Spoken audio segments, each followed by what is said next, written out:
ৰাজা যেতিয়া গৰ্ভত আছিলে তেতিয়া তুমি মেখেলাৰ গাঁঠিটো টানকে পৰা নাছিলা পেটৰ ভিতৰত ৰাজাই কষ্ট পাব বুলি মোক দিলে নহ'ব ৰাজাকো দিব লাগিব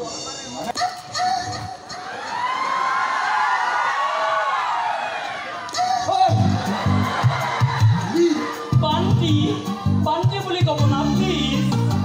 ঠিক আছে বাৰু বান্তি বৰ কষ্টৰে সাজি ৰখা টকাখিনি তোক দিলোঁ আমাৰ সাঁচতীয়া সপোনটো তই ভাঙি যাবলৈ নিদিবি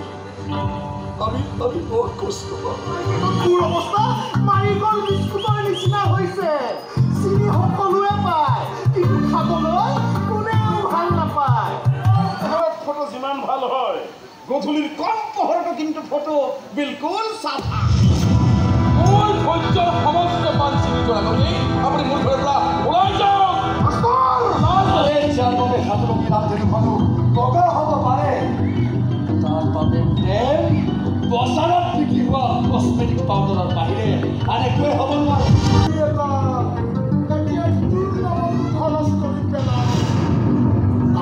ৰোমান্টিক চিনেমাখনৰ দান কৰি পেলাই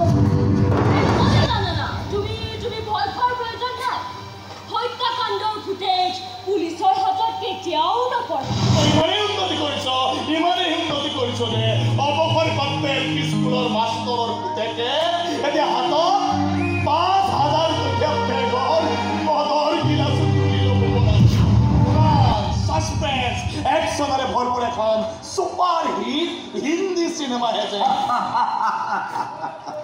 মই জানো আলোক মই জানো তোৰ এই বন্ধুৰ সফলতাই তোক কিমান আনন্দিত কৰিব পাৰে আনন্দিত কৰা নাই লজ্জিত কৰিছে লজ্জিত আদৰ্শৰ সৈতে কোনোদিন কম্প্ৰমাইজ নকৰা প্ৰশাসনেৰ মজিয়াত মানুহ কহি কহি ঠাকুৰি নকৰা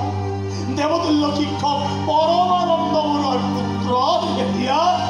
এটা কুখ্যাত ড্ৰাগছ বেপাৰী হ'ল মনত ৰাখিবি ৰাজা ৰাজা নহয় সম্ৰাট বৰুৱা কয় সম্ৰাট নহয় সংগীবিহীন সম্ৰাট আৰু অপৰাধীক ৰেহাই নিদিওঁ আৰু মই খুব ভালদৰে জানো যে এলেক্স মালহোত্ৰা মানুহজন হঠাৎ কেনেদৰে নিৰুদ্দেশ হৈ পৰিল নে কোনোবাই কিবা স্বাৰ্থত এলেক্স মালহোত্ৰা মানুহজনক হত্যা কৰিছিল পৃথিৱীৰ আটাইতকৈ উচ্চ অট্টালিকাটোৰ মালিক হ'লেও তাৰ মুঠত উঠি আকাশখন কেতিয়াও চুব নোৱাৰা ৰাজা আমাৰ সপোন তই বাকচে বাকচে টকাৰ মালিক হোৱাটো নাছিল আমাৰ সপোন আছিল তই এজন ভাল মানুহ হোৱাৰ ভাল ক'বা দেউতা মই সোনকালে ঘৰলৈ যাম মানুহ বৰকৈ মনত পৰি থাকিও দেউতা